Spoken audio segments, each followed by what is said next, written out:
following program is intended for mature audiences.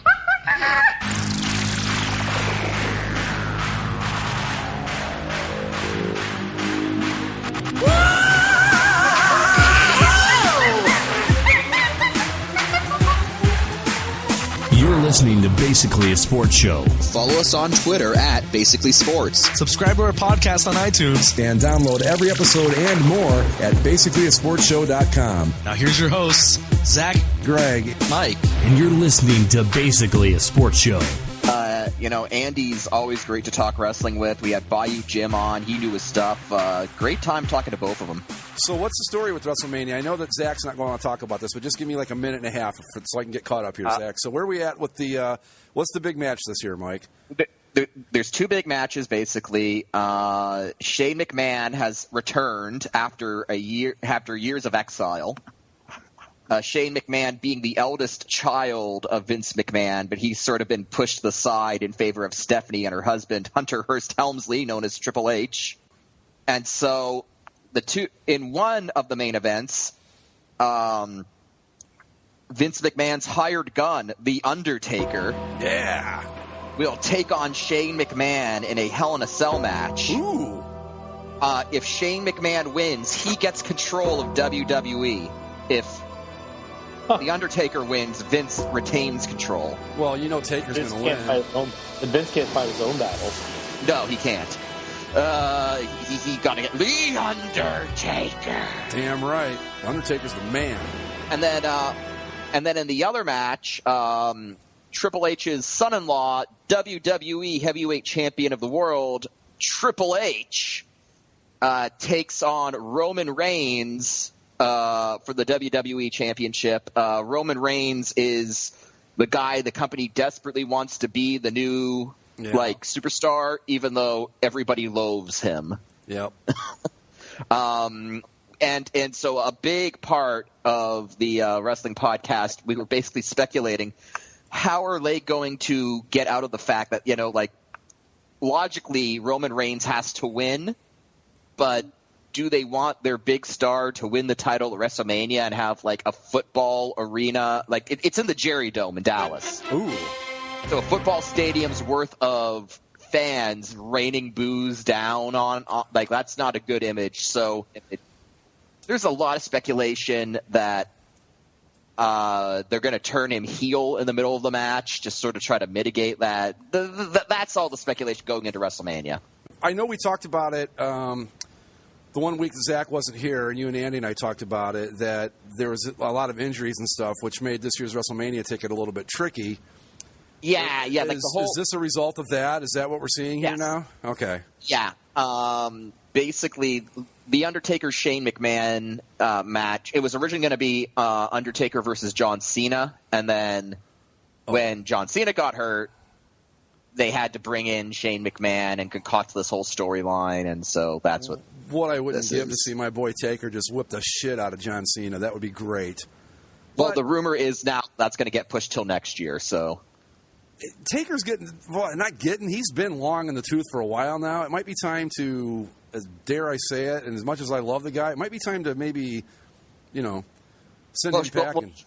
Shane McMahon is getting up there in age, too, so there's a very real chance this Hell in a Cell match, which is generally one of the more brutal match types, I know, it could just end with both of them dead. I mean, I'm surprised that Taker's doing a Hell in a Cell match. That was the one that he did with Mick Foley, right? The famous... Mankind, yeah. Yeah. By God, he's been broken in half, by God. So where do we want to move to first? We want to go over the round of 32 in the GTOV? Let's do it. Big upsets in this round, guys. Mm-hmm. All right, well, let me get to the scoreboard here. I've got like a bunch of open windows here, but I have everything. And can someone explain this to me? Okay. We had 4 surveys on SurveyMonkey, right? Sure. Okay. 2 of the 4 regions got 38 votes, and 2 got 37. Which basically means that someone voted for 2 regions but didn't vote for the other 2. Does that even make a bit of sense? Maybe they died halfway through. Well, here's the thing. They're not sequential. Like when you vote, I think it starts with with Andy's region goes to yours, to mine, and then to Mike's. But here's the thing. It's like every other one is the one with the extra vote. So anyway, it didn't affect anything. There were no ties or anything like that, so it didn't really matter. There wasn't like a match where it made a difference, but still, I just thought that was very odd. But where do we want to begin? Do we want to start with, we'll keep with what we've been doing. We'll start with the Sentinel Prime Memorial Region of Excellence. You ready to roll? Yep. Okay, Yeah. Here we go. In round 2 of the 2016 Glorious Tournament of Victory, it was number 1 seed Sagata Sanshiro against number 8 seed Courtroom Sketch Tom Brady. Now, we don't know the scores this time, so you guys want to speculate and take a guess as to who won this match? I'm going to go Courtroom Sketch Tom Brady. I just have the feeling that that's the sort of upset that would happen. Yeah, Tom Brady's like Teflon, the stupid golden boy. Everything rolls off his stupid golden boy face, especially when he's extra waxy, like in the Courtroom Sketch. So I'm going to go with Tommy. You would both be correct. That's exactly what happened. Our first number 1 seed falls. Sagata Sanshiro loses to Courtroom Sketch Tom Brady by a close match. 20-18 was the final score out of 38 votes. So Courtroom Sketch Tom Brady, the 8 seed, moves on. I've got to admit, I weep a bit for Sagata Sanshiro, but I'm shocked as hell by this result. I am, but that's just me.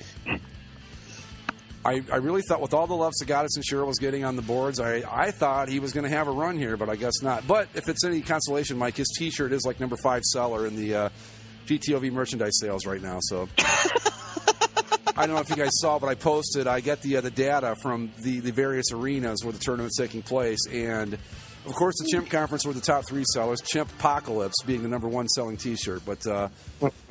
Yeah, so anyway, up next in the Sentinel Prime Memorial Region of Excellence, it was number 4 seed Ted Cruz's Hair Grease against the Tone Deafness of Fan Kings and Draft Duel, or whatever they're, Draft Kings and Fan Duel, whatever the hell they're called. Any speculation on the final in this one? Another pretty close match. I'm going to go out on a limb and say that Ted Cruz's Hair Grease continues to roll. I mean, we're in the middle of campaign season. This is when the hair grease is going to be at its most powerful and greasy. Yeah, I got to think that the Hair Grease won this one pretty handily. Well, believe it or not, you guys are off to such a great start with the predictions. Tone Deafness emanating from DraftKings and FanDuel. 21-17 victor in this match. Ted Cruz's Hair Grease goes down to defeat in the second round of the Glorious Tournament of Wow. Victory. That's a little bit of a surprise there.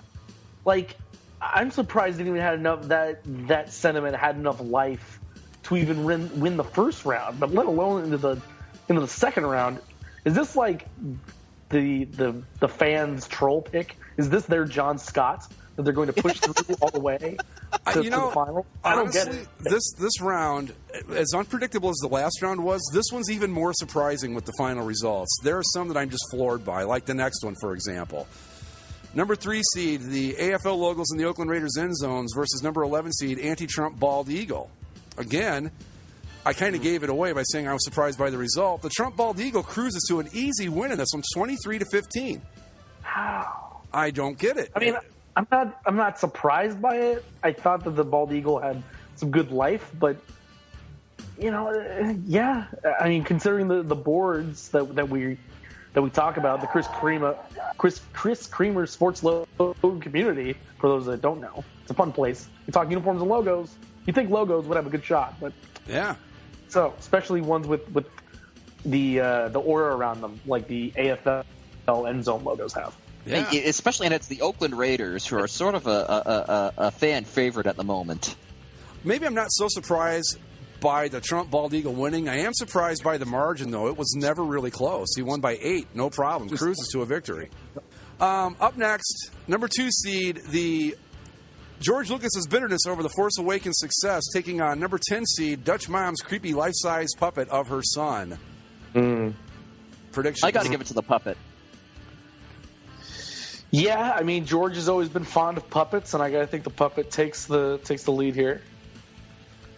Again, you guys are wrong. Another easy win. George Lucas and his bitterness cruises to an easy 25-13 win over Dutch Mom's creepy life-size puppet of her son. Now that I think about it, they did use more puppets in The Force Awakens than in previous, while George, firmly in the CGI camp, very bitter towards The Force Awakens, thus very bitter towards puppets. Easy kind of line of logic now that I think about it. I'm just shocked because the puppet seems like just such a perfect Glorious Tournament of Victory contestant.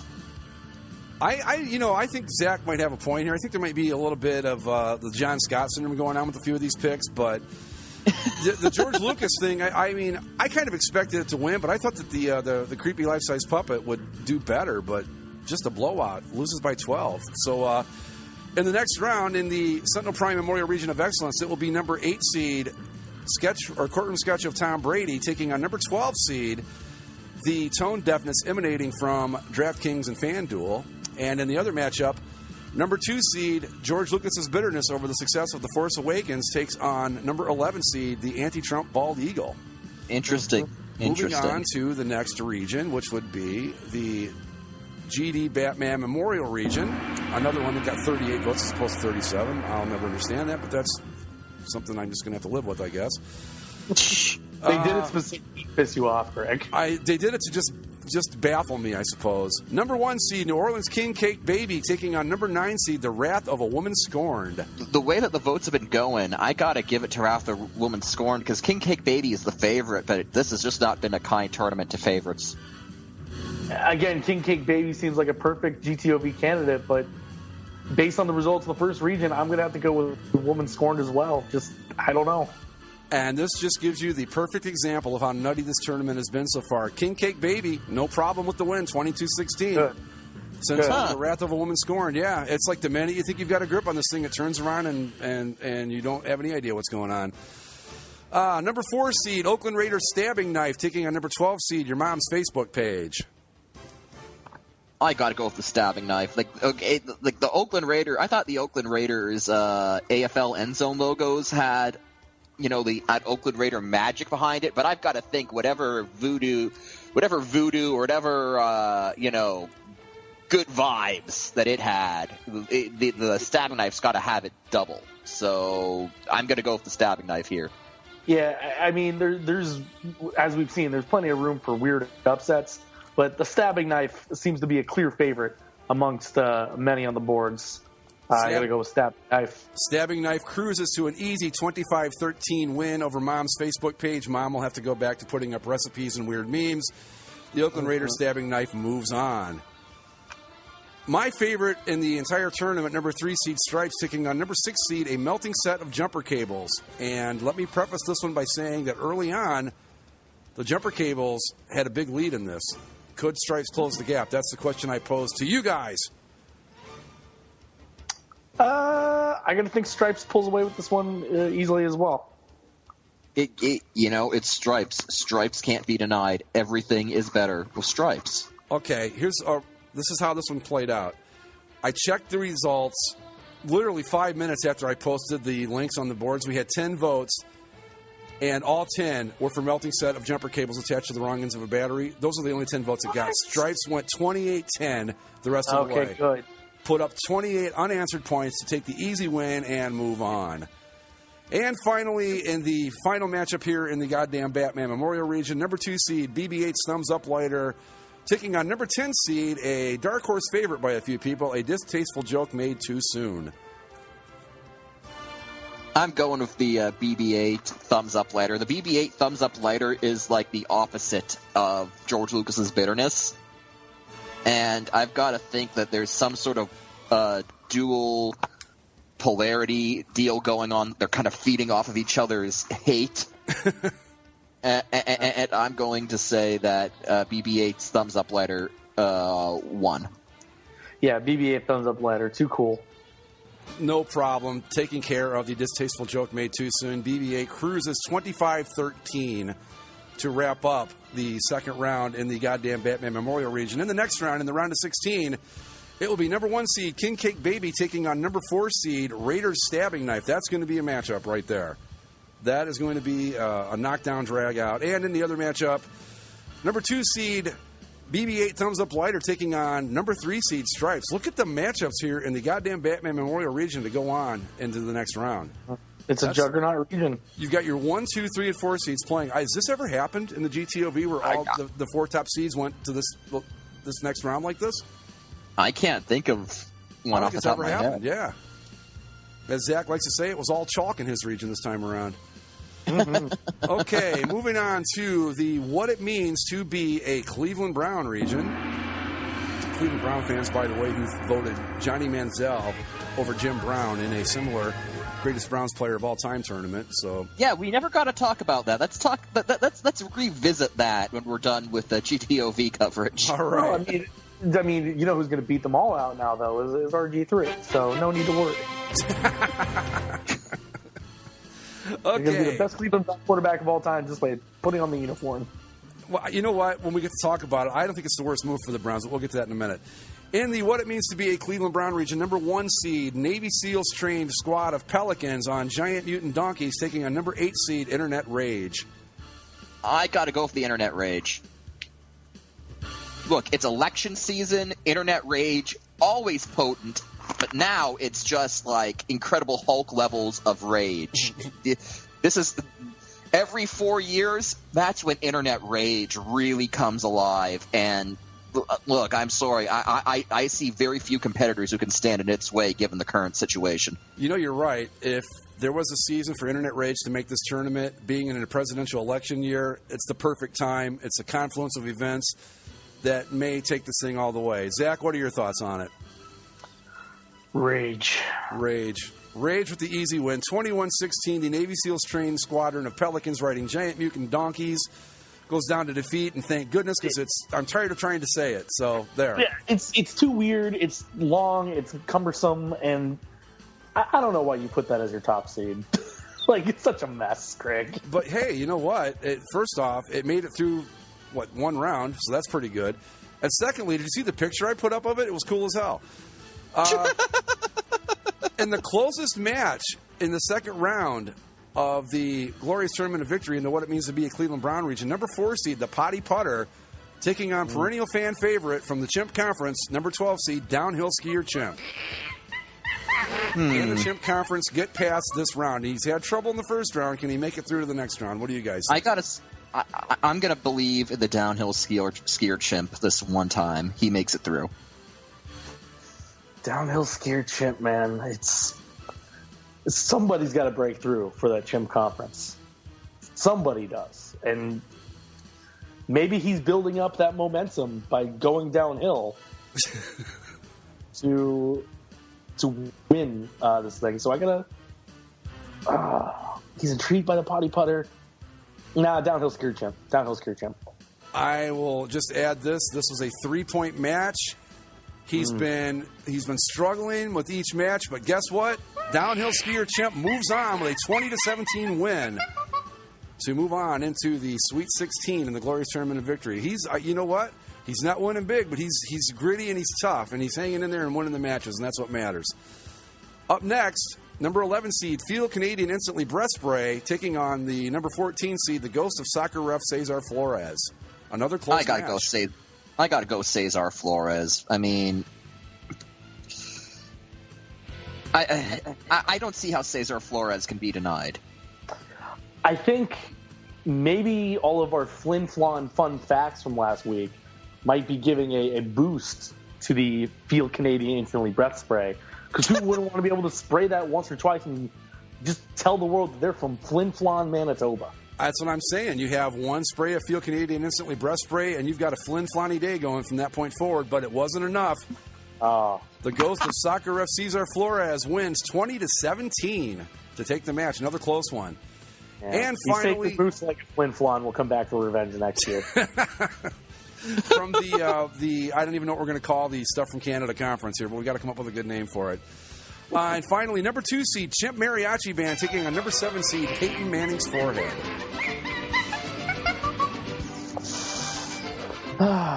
You know, let's make it a battle for the ages, and let's keep pushing those chimps. Make it eventually make it an all chimp Elite 8 matchup in your region. Let's go Chimp Mariachi Band. Mike? Chimp Mariachi Band, I think, is the stronger of the two chimp competitors, and Chimp Mariachi Band, You know what? If Downhill Skier Chimp was able to pull through, I gotta say that Chimp Mariachi Band had it relatively easy. Chimp Mariachi Band performing like the number 2 seed it is. They win easily 27-10 to move on to the Sweet 16, which takes us to the matchups in the next round. In the first matchup, it will be number 8 seed Internet Rage taking on number 12 seed Downhill Skier Chimp. I think Downhill Skier Chimp might be exiting the tournament after this round. And, I don't know. Well, you never know. Internet Rage, like Mike said, it's the perfect year to have that as a contestant in this thing. Mm-hmm. And number 2 seed Chimp Mariachi Band taking on number 14 seed the Ghost of Soccer Ref Cesar Flores. So 2 pretty good matches there to wrap things up on what it means to be a Cleveland Brown region. Yeah, I think the fans are really going to rally behind the Chimps this year. I think this might be the Chimp year. I gave them a lot of grief before the tournament started, but you know, if I had to hitch my wagon to something right now, I might hitch it to the Chimp Conference. I'm looking at here's how I look at the Chimp Conference right now. They're pulling a St. Louis Blues on us here. They're looking like, hey, this might be the year they break through, and we're going to all fall for it, and it's not going to happen. That's what I think. But I think Chimp Mariachi Band's got a shot, but I do think we're getting set up for a big letdown. Let's move on to the final region here. That would be Before we do, yeah, in honor of the Feel Canadian breath spray, the City of Flin Flon's website is now up and running. I guess they got more bandwidth. Good. They got that extra ration of bandwidth from the government to run things. Prime Minister Trudeau was able to accommodate them. Oh my. Okay, in the Admiral Self-Esteem region, number 1 seed Constipated Gorilla in Dragonzord, taking a number 8 seed Wolverine driving a 1983 Plymouth Caravelle. I gotta go Dragonzord. Yeah, Dragonzord, too powerful. Very much so. 27-10 the final in that one. It was never even close, so the Constipated Gorilla in Dragonzord moves on. In the next matchup, number 4 seed Andrew Jackson, armed with a glaive, taking on number 12 seed Helen Keller astride a Dilophosaur. Helen Keller and Dilophosaur getting a lot of love. It is. That's what I was gonna. That's what I was gonna say. I see a big groundswell of support, and so my mind wants to say Andrew Jackson, but I think the people are with Helen Keller. You know what? I agree. I think that Helen Keller astride a Dilophosaur is starting to show a little bit of Teddy Roosevelt astride a flying war worker last year. Not quite as powerful, but still the groundswell of support, and things. It's just picking up momentum as we go along here. But yeah, Helen Keller cruises to the win, 21-16. So yeah, it's that's going to be a tough one to knock out of this tournament, I think. And finally, number 3 seed Komodo Dragon driving the Batman Tumbler, taking on number 6 seed Pygmy Marmoset in a Panzer tank. Oh. These are 2 very powerful vehicles. Yes. Yeah, but the Tumbler is basically a tank, but with more mobility, and can turn into a motorcycle. And should both of the vehicles destroy each other, I would take a Komodo Dragon over a Marmoset. Absolutely. I'm going to go Dragon in the Tumbler. Yeah, I can agree with that reasoning. Dragon for the Tumbler. Dragon in the Tumbler it is, 23-14, no problem. Not a lot of close matches in this round. Number 7 seed, President Joe Biden with knife hands, taking on number 15 seed, Wild Bill Hickok armed with a T-shirt cannon. I gotta think that Wild Bill Hickok, he's still got the range. I mean, in order for Biden to use his knife hands, he needs to get close, and Wild Bill Hickok could just pick him off with that T-shirt cannon all day. But Biden's knife hands are going to slice through any... Have you gotten a T-shirt from a T-shirt cannon, Mike? No, I close couple of times, but I'm always denied. Good luck getting that thing unwrinkled, I'll tell you that first off. Go ahead, Zach. They are the cheapest of T-shirts that you could possibly have. They are the worst. They are the worst. Like, the Ducks shoot out their T-shirts, and it's this big, it's the size of a wrapped-up T-shirt, and it's black, like the Ducks colors. So you get it, you're all excited. Oh, a T-shirt, you unwrap it, and it's a plain black T-shirt with, like, an inch square gray Ducks logo on the middle of the chest. Oh, and it's really? like, this is what everyone's fighting hand over fist for? Oh, see, now, my girlfriend got one at a Blue Jackets game a couple years back, and it was it wasn't great, obviously, but it was a nice shirt. It had a big logo on the front. It was pretty nice. I got one at an Angel game once, and I wasn't thrilled with it. So, awful T-shirt. knife hands go straight through a T-shirt. Smiling Biden on to the next round, I got to think. Zach is correct. Joe Biden with his knife hands moves on. 22-14, your final score in that one. Now we can move on to the matchups in the Sweet 16 from the Admiral Self-Esteem region. As I stated before, again, really good matchup here. Number 1 seed, Constipated Gorilla and Dragonzord taking on number 12 seed, Helen Keller astride a Dilophosaur.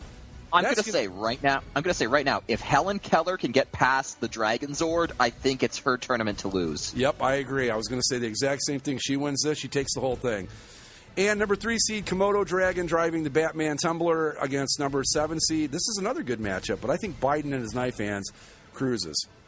And Keller, if she wins against the Gorilla, she's still got to get past Biden and those knife hands too. This region didn't look like strong coming on, but man, look at it now. It's like, geez, this is going to be a tough region to get out of. We got all the not to disrespect our good friend Andy, but we cut a lot of the fat when it came to that wrestlers made of other things conference. A lot of the fat. Literally speaking, in the cases of Bam Bam Bigelow and Dusty Rhodes. Right. But, we've gone through, and now we have a pretty good sensual 16. Yeah. So there you have it. That is round 2 in the Glorious Tournament of Victory. We will have all the voting links and stuff posted by the time you hear this, and we'll see what happens next.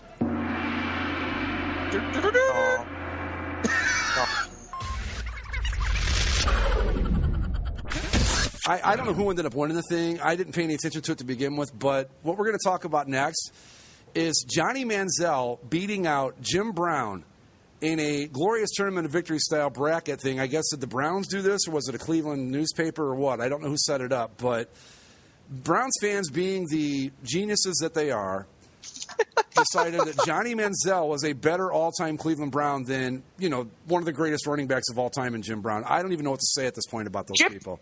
Jim Brown, you could make an argument. You could make the argument that Jim Brown is the greatest football player of all time. You certainly could. You really could. And the fact that this alone is all that I feel is needed to take the team away again. Move this. Have 2 teams in Baltimore. Move this one to Baltimore too. You know what? Let's move this one to Quebec just because. I don't get it. I really don't. I mean, all I can think of is that it was another like troll type thing. But come on.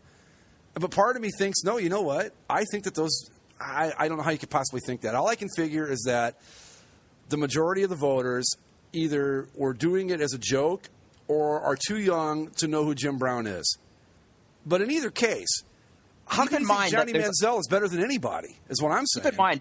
Keep in mind, there's a huge population. There's a huge, demographic of young people, mostly teenagers these days, who would consider Empire Strikes Back the worst Star Wars movie because it's the boring one. So, point. The fact that you'd have a lot of these kids being like, "Who's Jim Brown?" I don't know. He's no Johnny Football. I agree with you, though. I mean, I don't even know what to say about that team anymore. I'm literally speechless. I just don't know how to even address it at this point. If you, as a football fan, honestly believe that Johnny Manziel is a better football player than Jim Brown, then no, you deserve to have the team taken away from you again. Well, here's the thing. Did these idiots not watch this team last year? I'm not sure you could make the argument that Johnny Manziel's better than Josh McCown, let alone Jim Brown. Come on. God. Yeah. I mean, seriously. I mean, Cleveland's not exactly the bastion of intellectual thought in America, right? Cleveland's not exactly the cream of the crop when it comes to sports fans. Not so much. This is the home of the dog pound. Just saying. Yeah. The Dow pound. And now, they signed RG3, right, Zach? Right. Yeah, that's going to be. You know what, though? I don't think that's such a terrible move. I don't. It depends on what they gave him. Again, if they gave him a lot of money, then wow, they're just dumber than I ever thought possible. But if it's just like for a minimum, why not take a shot at the guy? I don't know. I mean, okay. I just want to get into some broader NFL quarterback discussion for a moment because I'm trying to think here. RG3, if he's in Cleveland, then does that mean the Broncos are still stuck with Mark Sanchez? So it would seem, yeah. Yeah. Like, because I know that they were trying to make a play for Kaepernick, but that didn't work out. Like, the 49ers were asking too much for him. Wow. So, God, Denver, that's a mess.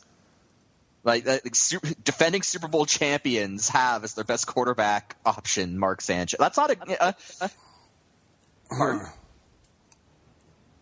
What did you say, Zach? I didn't say anything. Oh. I mean, that's not a good position to be in for anyone. Did they go out and actively pursue Mark Sanchez, or did they just say, hey, throw this guy in there so we can find somebody better? What's the story behind that? Oh, God. Is there really not enough good quarterbacks to fill some of these positions? That's my question. Is there such a dearth of quality, not even quality, but serviceable NFL quarterbacks that you think Mark Sanchez is your best option of what's available? I don't know if he's the best option. He's, just the A option. He is a option. He's a quarterback that's played in the league before that isn't currently signed by another team. There's a resume. He did go to an AFC Championship game once. Yeah, and he also almost stuck his head up his lineman's ass once too. I mean, come on. I mean, it's a case where it's a case where the Broncos, they didn't exactly win on the strength of their quarterback play last season. No. So, but at the same time, even a broken, crippled Peyton Manning has got to be a better option than Mark Sanchez. I think he's a way better option. And Peyton Manning probably should have retired a year before he did. Wow. I'm just saying, you can say Denver won on the strength of their running game and their defense, but don't tempt fate. That's all I'm saying. I'm thinking that if I'm a Broncos fan, you've got that really great defense. You've seen that you can win a championship with just decent quarterback play.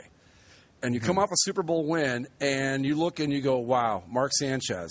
I don't know that I could, as a fan, I could buy into that. I'm still thinking, you know what? Defense or not, Mark Sanchez is not good enough to even be decent enough to get us to another Super Bowl the way we did it last year. There's just no way. No way. This has got to be the most interesting defending Super Bowl champion. I don't think any other Super Bowl champion team has actually come in with this many questions at quarterback. We talked about it before that Baltimore replaced their quarterback when they won it the first time, when they traded out Dilfer for Elvis Gurley. Yeah, well, that's the thing. Garback? Elvis Gurback, who honestly wasn't great. I mean, I don't want to make him sound like he was Joe Montana that just didn't get a break or anything, but he wasn't terrible. And he was certainly, let's say if I have in his prime Elvis Gurback or in his prime Mark Sanchez, I'm taking Gurback every single time. And the thing, too, with the Ravens is they were replacing Trent Dilfer. This is a little different here. Again, Peyton Manning, he was done. We all know it. But I don't know, man. I don't know if I let Osweiler walk out the door like that. But then again, I guess they really couldn't do anything about it. He went. Yeah, he seemed to have made up his mind. Yeah. And now you've got Houston, but he's walking into a similar situation in Houston where good defense, and you never know. Maybe the Texans can be the Broncos next year. I don't know. I still don't think it was a bad move on Osweiler's part, if only because this is a Texans team that went to the playoffs with Brian Hoyer. Right. So, this is a Broncos team that just won the Super Bowl, right? With its defense. Yeah. For everything I can tell. But at the same time, though, from what I can tell, getting benched for Manning upset Osweiler, and apparently, and this I would think would be the bigger decision, Houston just offered him more money. And in a league where your career could be over in an instant, you got to take the big bucks when they're offered to you. And something else to think about with this, too. Look at the divisions. I mean, Osweiler might have looked at it and said, okay, a very similar situation in Houston to the one in Denver. But let's look at who you have to play. In the West, you've got a Raiders team that's on its way up, a pretty solid Chiefs team, And the Chargers were terrible, but I don't think that they're that far away from being competitive again. Well, who knows with the Chargers? They don't even know where they're going to be playing in 2 years, so whatever. But then you've got the NFC or AFC South with basically it's the Colts, the Texans, and who are the other two? Jacksonville and Tennessee. Your irrational competence Titans. Yeah, not anymore. Gave up on them last year. My irrational confidence team last year was the Vikings, so they actually had one come through for once. But so maybe that was part of it too. I don't know, but you're right with the Broncos. I've never seen a Super Bowl champion in this condition so soon after winning a Super Bowl. It's just wild. I don't know. Mm-hmm. It's going to be an interesting season next year. And RG3, have they named him the starter? Is he like the only quarterback they have right now in the Browns? RG3? Do we know? Is McCown still there? I don't know. I couldn't tell you. The nice thing about not being there anymore is I don't have to hear about it anymore. If I want to know about the Browns, I have to go actively seek it out, and I'm not doing that. And nobody actively seeks out the Cleveland Browns. Right. It's kind of like you're there and you're stuck with it, and now I'm not anymore. So well, let's see. Let's see. I'm popping over to the Cleveland Browns website. I just want to check the roster. I just want to check to see, who they've got at the quarterback position. How great would it be if we got a Flin-Flon message from the Cleveland Browns website, like we've used up our internet? Oh, they've actually got a couple. They've got Robert Griffin III. Mm-hmm. He still hasn't been given a number yet, but there he is. Austin Davis. Yeah. Right. Josh McCown. He's still there? He's still there. There you go. And Connor Shaw. Who did Connor? Wasn't he? Who did he play for in college? South Carolina. Who was it? South Carolina. South Carolina. Yeah. That's right. Yeah. Mm. Wow. So there you go. That's your four-way race for the Cleveland Browns starting quarterback position. Oh, where are they drafting this year? Like third, fourth, something like that. They'll draft another quarterback. Doesn't matter. Yeah, not really. No. They're not going to make a good choice. No, this is certain, but I don't know. I don't know what to make of that team, but I still don't think RG3 is a terrible move as long as they didn't go, hey, he's just a couple knee injuries and all. Let's give him $18 million for 3 years. If they did that, then they're just mind-bogglingly stupid. But if they said, here's a little bit of money, we'll see what happens, not a bad move because you never know.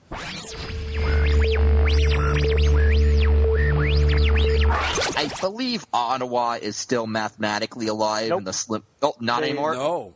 Not as of yesterday. We are not going to have a single Canadian team in the NHL playoffs this year. And What it is saying that the nation of Canada, will have more NBA playoff teams than NHL playoff teams. We the North. We the North. Has this ever happened before? It's the first time since 1970. And there were only, 12 teams in 70, right? Or 10? 12? Yeah, let me look it up. There were 14 in 70. We had the 67 expansion. And then 1970 had two more expansion teams. Okay. Who were the two in 1970? Buffalo and Vancouver. Okay. Vancouver, yeah. All right. Yeah, that year, that's just the final. Where's the whole playoffs? Oh, the whole playoffs that year were the Bruins, Rangers, Blackhawks, Blues, North Stars, and Penguins. And that was a year where the Bruins swept the Blues in overtime in that game 4. Is that the famous Bobby Orr goal? Looks like it is. Okay. Which is always, I've always found hilarious that that famous goal was actually like a game 4. It was game 4 of a sweep. It's it wasn't even like game 7, game 7 overtime or anything. No, game 4 whatever overtime. It was game 4 overtime. Yeah, but here's the thing: if they don't win that game, they're just going to win it in game 5. It's not like he did it in game 7. I understand what Mike's saying completely. Yeah, exactly. No, I agree. And I think too. I mean, I don't know because I'm not old enough to remember, but I'm wondering if it wasn't the picture made that goal more iconic than it really was. If you remember, there's that picture of him with his arms outstretched, flying across the ice, basically. Right. Yeah. Because you watch the video of it, and it just happens so quickly. Whereas the picture, it looks like he's actually flying. Yeah. And I just wonder if that's not part of the lore of that thing too. But no Canadian teams in the playoffs.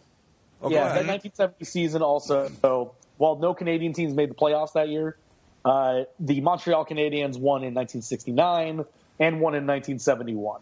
So they made up for it pretty quickly. It wasn't like some great drought. It was a blip. It was just a weird thing on the radar where the Canadiens didn't make the playoffs that year, but they won the year before and the year after. So. Hey, what's this about your Ducks? Okay, I read a thing from you on Facebook. You said they won their 23rd straight. Was that 23rd over Calgary or 23rd over straight? Calgary? Okay. 23rd straight over Calgary in Anaheim. Okay.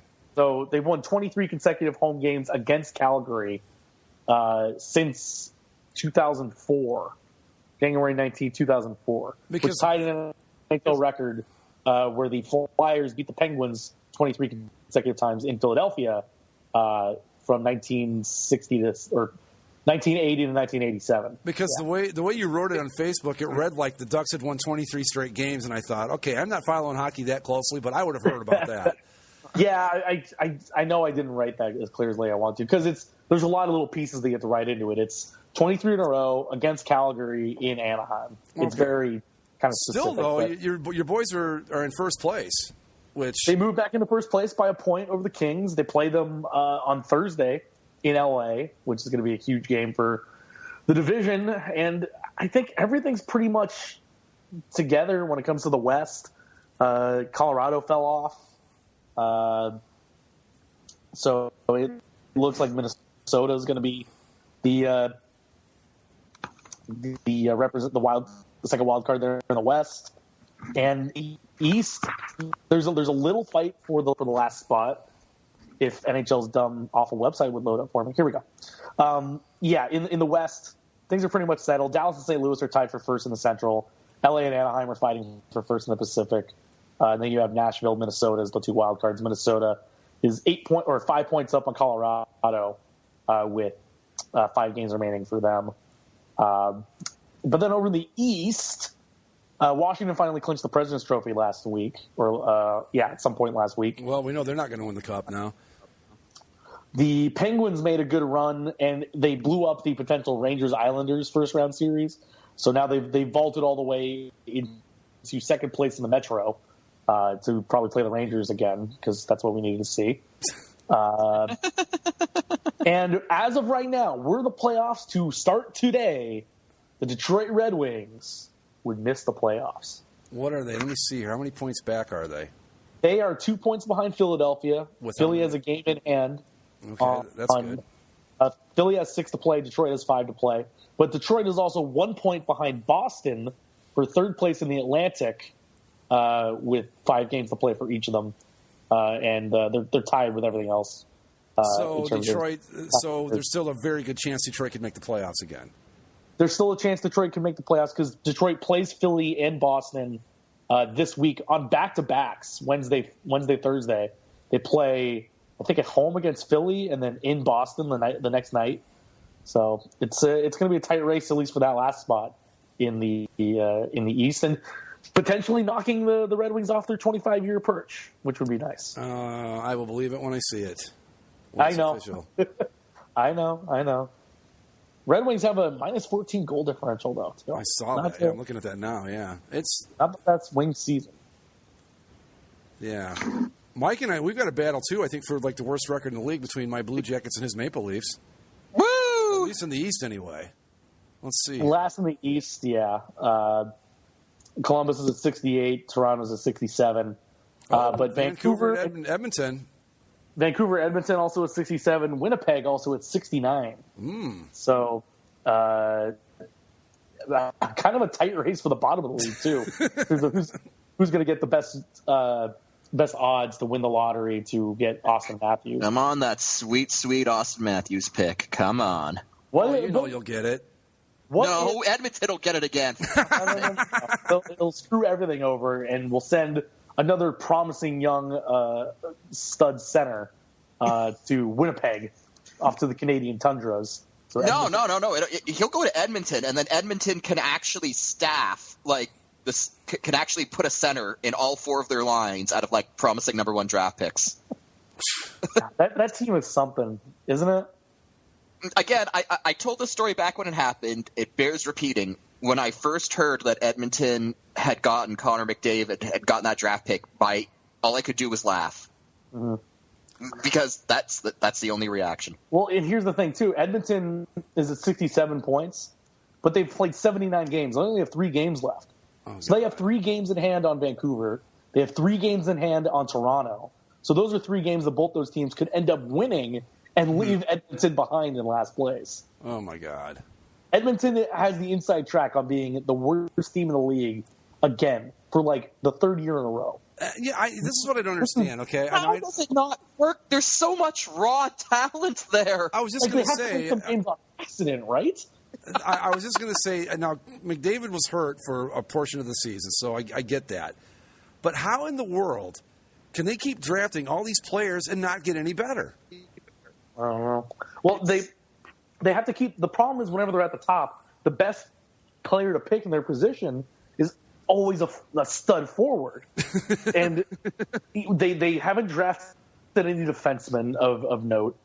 I mean, they signed Cam Talbot from the Rangers as their goalie, but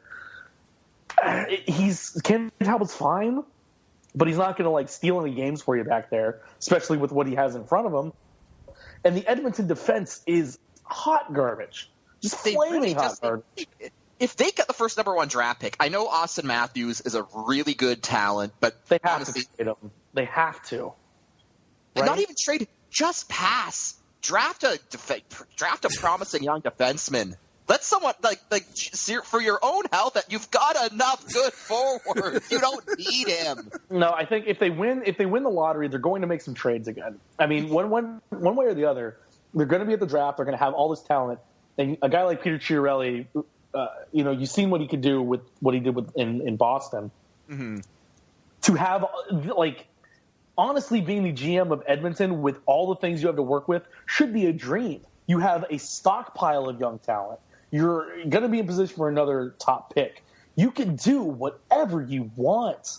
Literally, whatever you want to do. You want to trade a couple of your star forwards for a couple defensemen or a goalie, or use that pick to trade and get some stud defensemen to grow.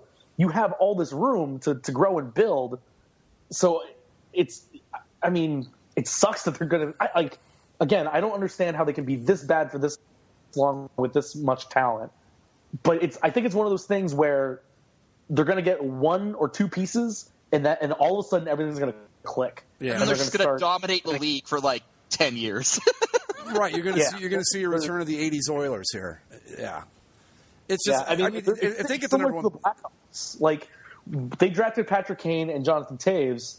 They were still kind of bad for 2 years, and then the pieces all aligned, and they started to trim things out. They activated the T1000. Right.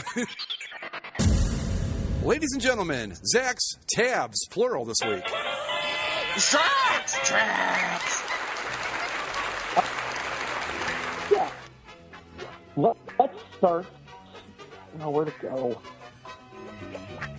Google.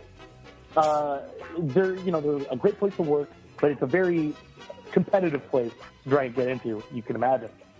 So there's a career consulting company that has taken whenever their players, or not their players, their prospects go and apply for Google. They have a meeting with them afterwards to find out some of the interview questions that were said. And they compiled this list, but now there is a list of questions that have been banned from Google interviews because they're simply too hard, according to these people. Okay. So I have a list of 15 of those questions. Let's go. That I think we can run through. All right. Okay. And they're questions that are supposed to test your creativity and assess how you would tackle a situation. So here we go. Right. So if we answer in a satisfactory manner, can we then get jobs at Google if we're able to answer what most people can't? Right. That's not my question exactly. We could get a gig here out of this. Question number 1. How much should you charge to wash all of the windows in Seattle? Ooh. Well, there's a lot of windows in Seattle. A penny for each window. I was going to say $1. A penny, it's dirt. It's dirt cheap. No one's going to turn away that price, but there's so many windows you're still going to make bank. Yeah, you got to know how many windows there are. But yeah, you could probably do all right with a penny, but I think $1 would be better.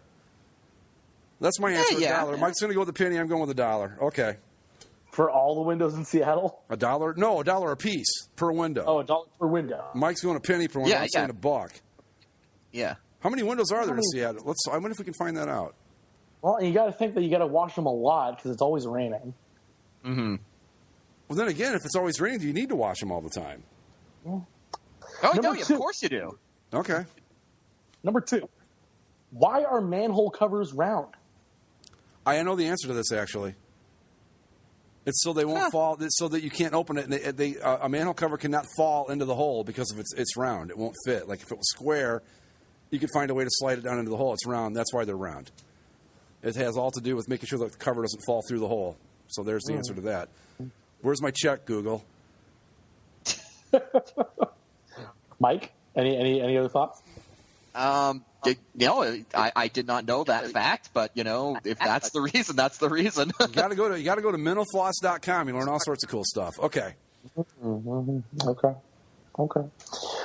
Number 3, you need to check that your friend Bob has your correct phone number, but you cannot ask him directly. You must write the question on a card and give it to Eve, who will take the card to Bob and return the answer to you. What must you write on the card, besides the question, to ensure that Bob can encode the message so that Eve cannot read your phone number? You know what? I don't give a fuck about Bob, so I'm going to just walk out of the interview at this point. I would say have Bob encode the number using letters of the alphabet. But if he uses the corresponding letter, like say, I don't know, like what's the 9th letter? H-I instead of I don't be too easy to figure out. I say that it's too convoluted. I don't care if Bob has my phone number. That's what I'm going with. Okay. Next question. Come on. How many piano tuners are there in the world? At least 50. I would say enough to tune a fish. All right. There are enough piano tuners in the world to tune all the pianos in the world. Solid. Every man in a village of 100 married couples has cheated on his wife. Every wife in the village instantly knows when a man other than her husband has cheated, but does not know when her own husband has. The village has a law that does not allow for adultery. Any wife who can prove that her husband is unfaithful must kill him that very day. The women of the village would never disobey this law. One day, the queen of the village visits and announces that at least one husband has been unfaithful. What happens? What happened? How does the queen? How does the queen know? Boom. Well, the queen, yeah. I mean, she has to know because it was her, right? Right. So you have to kill the queen? Mm-hmm. Okay. I don't want to work for Google at this point. Sorry. A man has pushed his car to a hotel and lost his fortune. What happened to him? He pushed his car to a hotel and lost his fortune? Yes.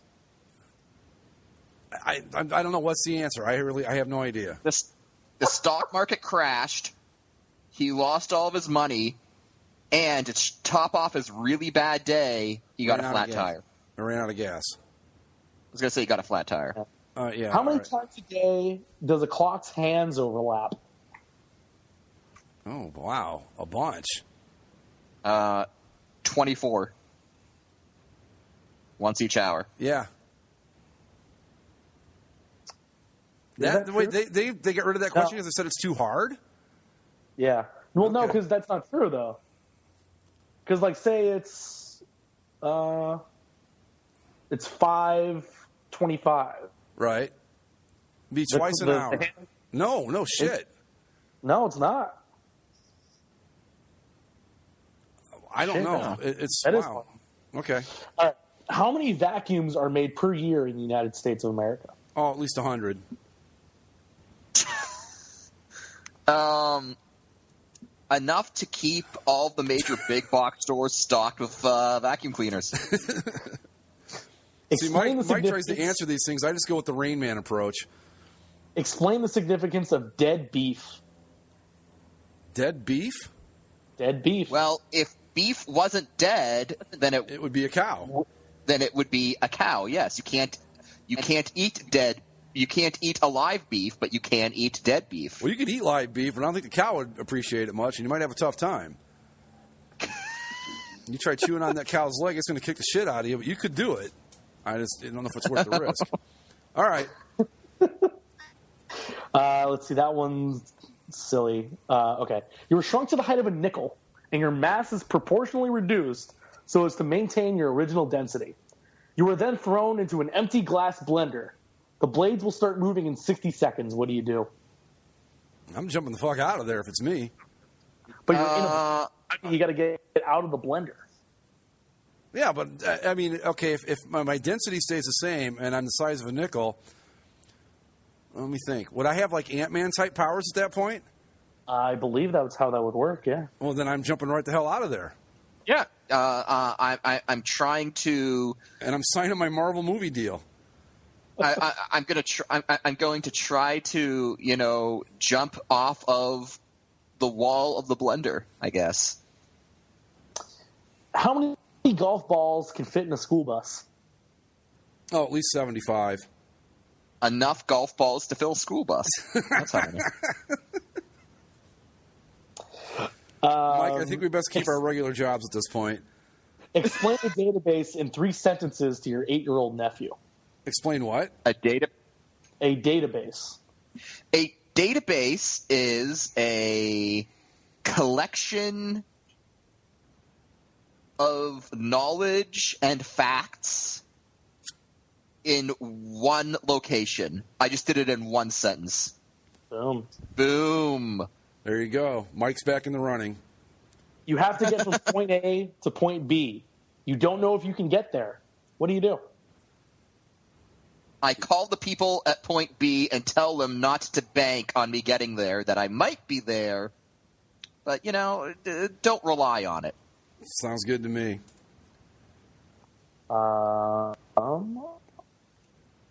Last one. You're at a party with a friend and 10 people are present, including you and your friend. Your friend makes you a wager that for every person you find who has the same birthday as you, you get $1. For every person he finds who does not have the same birthday as you, you get $2. Or he gets $2. Would you accept the wager? No. Oh. Yes. There is a formula to figure out. Like, there is some sort of probability that some people have the same birthday. Yeah. I actually saw a video on this not too long ago. Yeah, and I remember seeing something similar. I don't remember what the formula is, but yeah, it's something. Isn't it like one in every five people you ask or something like that? It's some ridiculously like you would. I mean, because basically it's a 1 in 365 shot, or 366 if you count February 29th. But the odds of it happening are a lot lower than you think. Like you go, there's no way. But yeah, it's very common, I guess, is what I'm trying to say. Believe it or not. I still wouldn't take that, because if it's okay. If there's only so there's 10 people, including myself and my friend, and we're the ones making the wager. That's only a pool of 8 people, which means that if it's a 1 in 5 chance, there's only going to be one person there, likely. So if I find that one person, I get that $1, but he gets $2 for the other 7. So I wouldn't make that bet. No. No, of course. I think Mike's got a career at Google here because he's doing pretty well on these. That's all I got from those. Okay. So at final score, Greg's not going to work for Google. Mike just might be. My future isn't counting toothpicks on the floor. The Washington Capitals, that team that's known for losing early on in the playoffs every year? Right. The one that just clinched the President's Cup or trophy? They put out the just after they beat the Blue Jackets to clinch President's Trophy, they put out President's Trophy T-shirts in their team store. Oh, you don't want to do that. You don't want to brag about it. If you're the Washington Capitals, why do you do this? I mean, it's not like, yeah. You're asking for it. Yep, you sure are. You are really asking to be for it. swept in the first round. Yeah, I mean, just winning the trophy alone is like it decreases your chances of winning the cup by whatever Google decides the amount would be, and then to go and brag about it. No, I'm not doing that. Like I said, if it were me, I'd be like, we don't want it. Well, talk to us after the playoffs are over. Yeah, I'd send it back to the league. Right? Yeah. Sorry, we don't want this. You pull it like you do with the with the other conference trophies. You're just like, nope, sorry, not even touching it. Forget it. Get it out of here.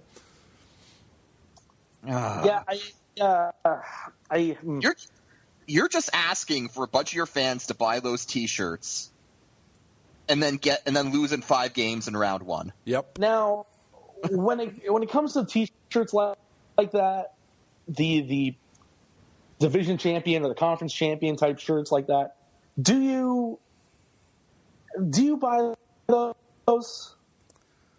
Have you guys ever bought those? I've had 2 of. I've never bought one myself. I've owned 2 of them, and they were in the 1986 and 87 Browns AFC Central Championships ones. Those are the only ones I've ever had. I've got a rule that I will only buy like championship, like it's got to be a league championship. Yeah. Well, then I'll buy it. Yeah. Because like if you buy a division, like say any sport really, you buy it, and 2 weeks later it can be completely irrelevant, and you've just wasted your money basically. Right. Are you going to wear it? I mean, I'm not going to wear my '86 Cleveland Browns AFC Central Champions shirt next year or the next year.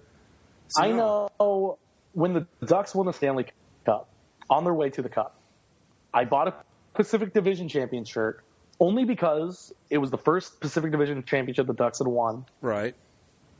Then I did get the Western Conference shirt and hat.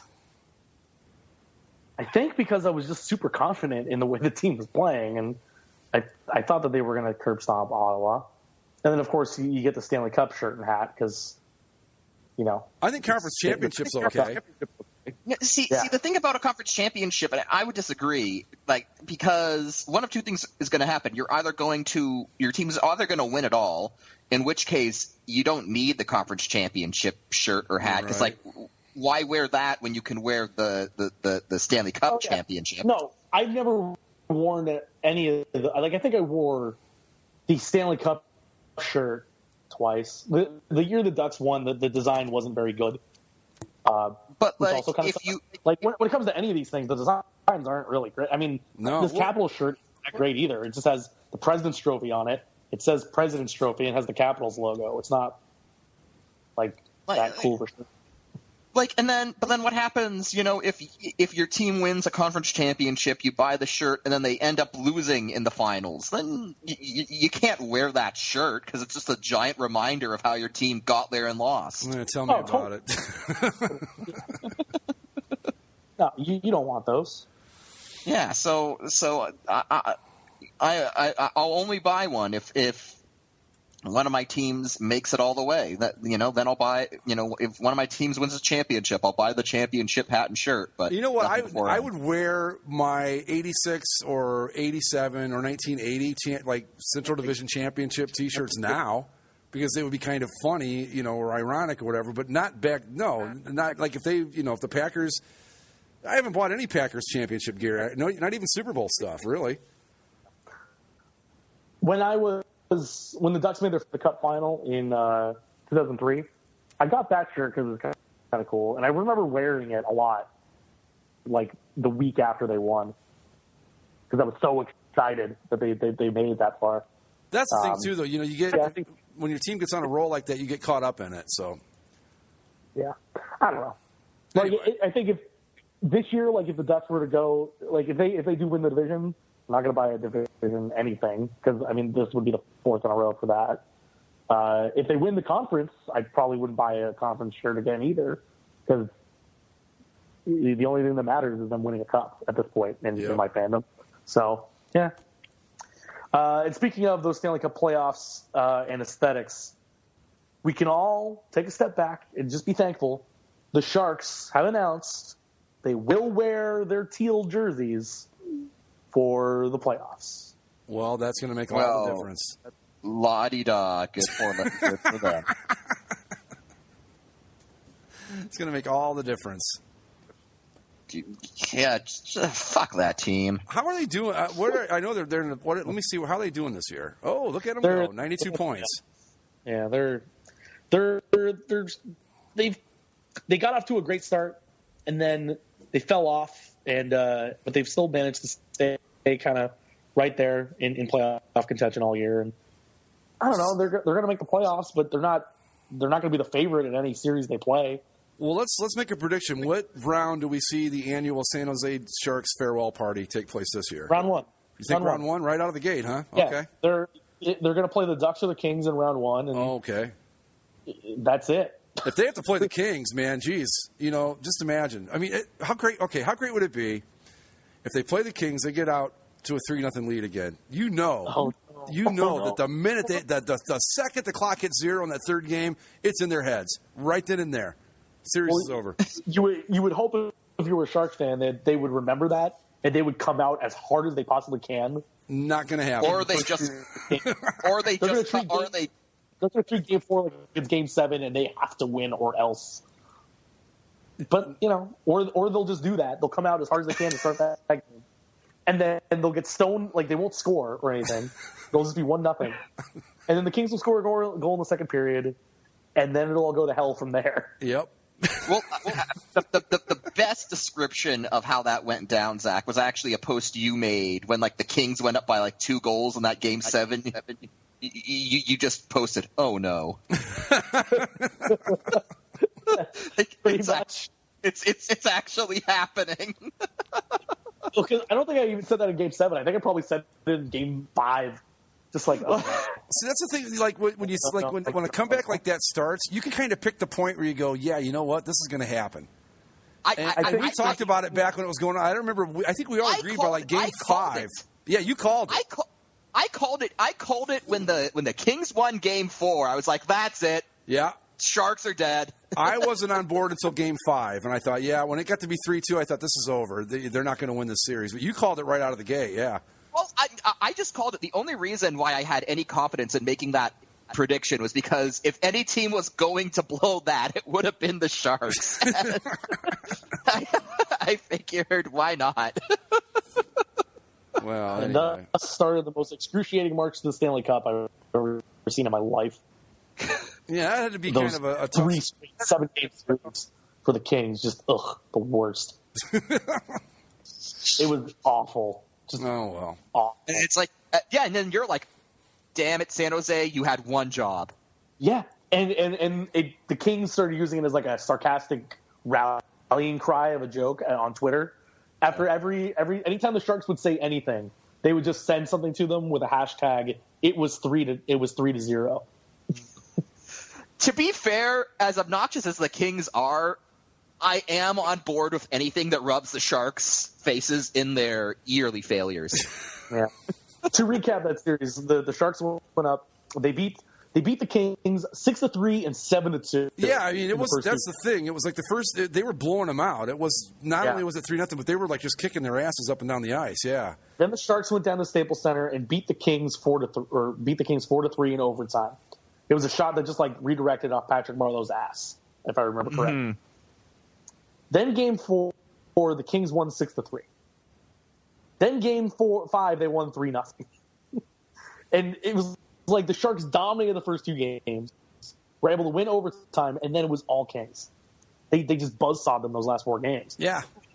That was another reason why I felt confident going into game. Why I felt confident that the Kings could pull up that comeback, because the Sharks were lucky that they had won Game 3, and so I kind of had the feeling that maybe this thing was getting away from them. Mm-hmm. And then that goddamn Ducks Kings series, still have flashbacks. Yeah, I remember that. All right, guys, the internet is starting to crash and burn on us here, so we should probably wrap this up. Yeah, I got nothing else anyway. All right. Well, and on that note, we will call it a night. And remember, you can vote for the Glorious Tournament of Victory and all that stuff on our Twitter page and all that at Basically Sports. Go to the website to check out this episode and all the old ones, basicallyasportshow.com. We're available on the Spreaker, the iTunes, the Stitcher, and the YouTubes, and you can find us on Facebook. And with that, we're done. We'll see you next time. Later. Later, fellas and gents, and vote!